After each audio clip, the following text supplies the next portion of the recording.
قرية مغيدين الكردية من عشيرة البيسكان. عدد سكانها حوالي 300 نسمة، ومساحة القرية 1100 هكتار. تتبع لمحافظة حلب منطقة عزاز ناحية أخترين. تبعد عن حلب شمالا 45 كيلومتر، وعن عزاز شرقا 24 كيلومتر، وعن أخترين شمالا 15 كيلومتر. تحدها من جهة الغرب قرية قرمزرعة، ومن جهة الشرق البطال الشمالي، ومن الشمال حدود التركية ب1 كيلومتر، ومن الجنوب قرية دوديان.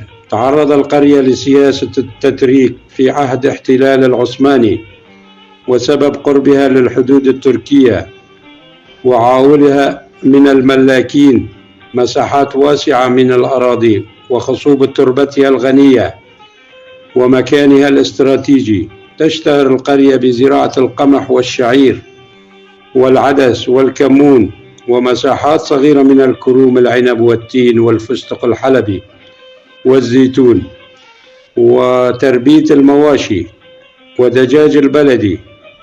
في مراحل تغيرات في شمال السوري، تعرض القرية إلى تخريب وتدمير لعدة مرات، إلى نزوح منها والعودة.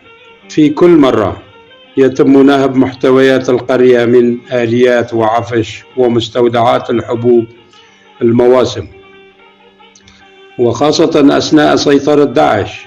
تعرض الأهالي إلى ضغط كبير على يد من تطبق الشريعة الإسلامية المسيسة بتوجيهات من الأتراك، والهدف منه تفريغ القرية من سكانها الأصليين وتسكين غرب من كافة أنحاء مناطق سوريا.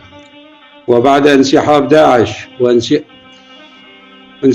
داعش ضمن اتفاقيات بينهم وبين الأتراك، ازداد المعاناة من ضغط واعتقالات، مما اضطر نسبة من الأهالي للخروج من القرية والتوجه إلى تركيا، ومنها إلى أوروبا، وقسم إلى مناطق الجزيرة.